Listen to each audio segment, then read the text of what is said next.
Crítica de la película Duna, parte 2. Toda la verdad desmontando la secuela.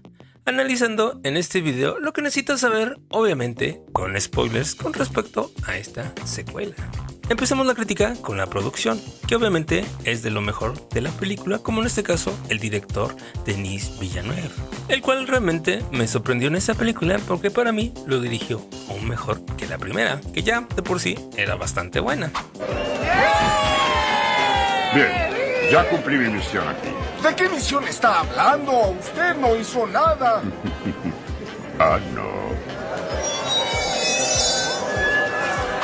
Así que obviamente al sí le doy palomita, pero también me parece muy buena la producción en cuanto a los escenarios, el diseño de vestuarios, los maquillajes, los efectos especiales, que francamente son igual de buenos que en la primera parte, así como también los efectos de sonido, también la música de Hans Zimmer, que vuelve a repetir en esta segunda película.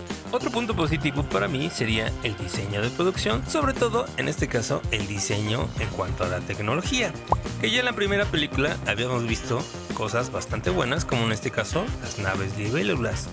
Pero en esta segunda también nos tienen algunas sorpresitas, como en este caso los respiradores de antena, las catapultas bombas o las naves medusas, que francamente toda esta tecnología a mí me encanta. Así que como ves, toda la parte técnica de esta segunda película es igual o hasta mejor que la primera. Así que aquí sí le pongo un 10 a esta película. Qué buena onda. Y digamos que hasta aquí todo iba muy bien, pero ahora pasemos a la crítica, en este caso del elenco. Que obviamente, spoilers, que nadie se preocupe, todos lo hicieron bien, pero sí hay algunos que brillan más que otros, así que vamos a empezar en orden.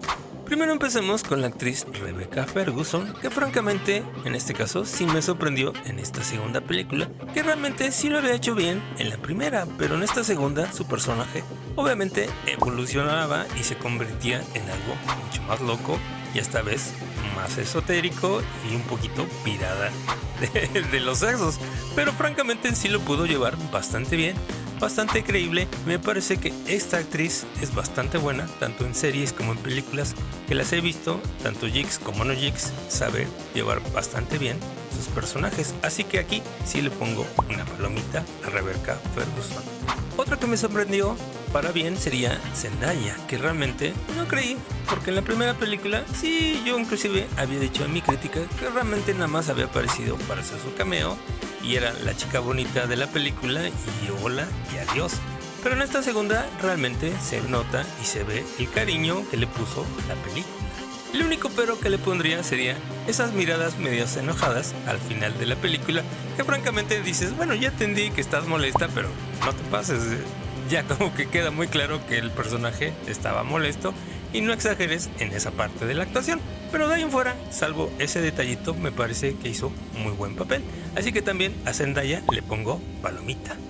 Y otro también que me sorprendió, en este caso agradablemente, fue el actor Austin Butler, que realmente desde el principio me sorprendió porque una, escogió un papel de villano, dos, escogió un papel que el personaje no tiene ni pelo ni cejas.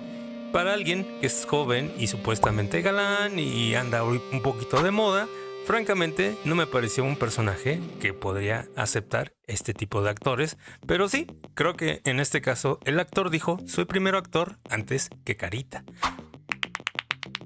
Y hasta aquí yo diría que son las palomitas. Los demás lo hicieron bien, como en este caso Javier Bardem, Josh Brolin, la actriz Florence Pugh, que aparte se ve guapísima en esta película. Ahora sí que sí, se despierta mi factor perruno, pero también me parece que lo hizo bien el actor clásico Christopher Walken. Y yo diría que hasta ahí pasamos con los actores que cumplieron y realmente hicieron un buen papel, aunque realmente en el guión no tenía mucho que hacer. La verdad, las cosas como son. Y ahora pasemos con los que realmente no me gustaron, pero sí digamos que cumplieron, que en este caso sería Dave Bautista, que francamente en la primera película sí lució mucho más y en esta realmente el guión no lo ayudó absolutamente nada. Y el que sí me decepcionó completamente sería Timothée Chalamet. Digo, perdón, obviamente que no se enojen sus fans, pero realmente es mi opinión. Siento que aquí perdió una gran oportunidad Timothée Chalamet, porque sí, en la primera película me pareció que lo hizo mejor y tenía como que todo el ímpetu para esta segunda película volver a repetir una actuación y no solo eso, sino inclusive mejorarla. Y el ejemplo más claro para mí sería la escena del discurso para ir a la batalla final, la cual obviamente tiene que inspirar a sus tropas, como en este caso pasaba con la película de Corazón Valiente o la película de 300.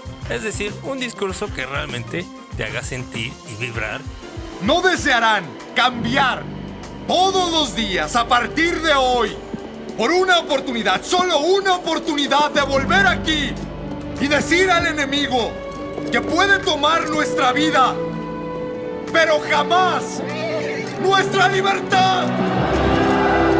Así que para mí fue aquí donde se me cayó el actor y realmente no vino no solo a convencer a las tropas, sino también me parece que a la gente, o por lo menos a mí.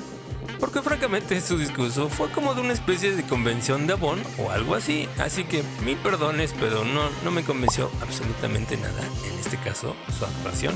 Y siguiendo con las cosas negativas, en este caso me pareció la película demasiado alargada. Y no solo eso, sino también tiene un ritmo semilento, sobre todo en la parte central de la película, la cual estás esperando llegar a la batalla final y francamente se te hace un poco difícil llegar. Así que mi sugerencia es ve a hacer del 1 antes de ver esta película, porque si no te va a pasar como a mí, te la vas a ver bastante duras para poder terminar de ver esta película. Te lo digo por experiencia. Ahora pasemos a la crítica mundial, que en este momento en el que hice el video anda el Metascore más o menos como en 87, basado en 54 reseñas. Y la puntuación de usuarios hasta el momento anda por 8.3, basado en 10.000 votos de la crítica especializada. Así que estoy de acuerdo con los compañeros, sí, para mí también la película es una especie como de 8.5, más o menos por ahí. Así que en resumen, realmente la película vale mucho la pena porque realmente visualmente es impresionante, tiene buenas actuaciones en la mayoría de los casos, como ya dijimos, así como también me parece que es una película compleja y desafiante, dado que también la obra escrita del libro era también igual de compleja y desafiante, pero me parece que en este caso el director Denis Villeneuve pudo hacer una película gratamente gratificante. Así que yo también quedo con ansias de ver la tercera película, que hasta el momento se sabe que puede llamarse Doom el Mesías, pero este título no está confirmado, así como también se dice que esta tercera película va a adaptar la segunda mitad de la novela original de Frank Herbert, que en este caso se centra en el ascenso de Paul Atreides como emperador y en la Guerra Santa que se desata, que más o menos se dijo al final de esta película. Así que por lo pronto yo sí quedo invitado a ver esta tercera película. ¿Qué piensas tú? Dime en los comentarios. Gracias por el apoyo, únete a la comunidad. Por lo pronto te recomiendo este video sobre por qué creo yo que Deadpool 3 va a ser la mejor película del UCM, al menos por estos 2 o 3 años de acá que salga Vengadores número 5. Así que gracias por el apoyo, únete a la comunidad. Bye.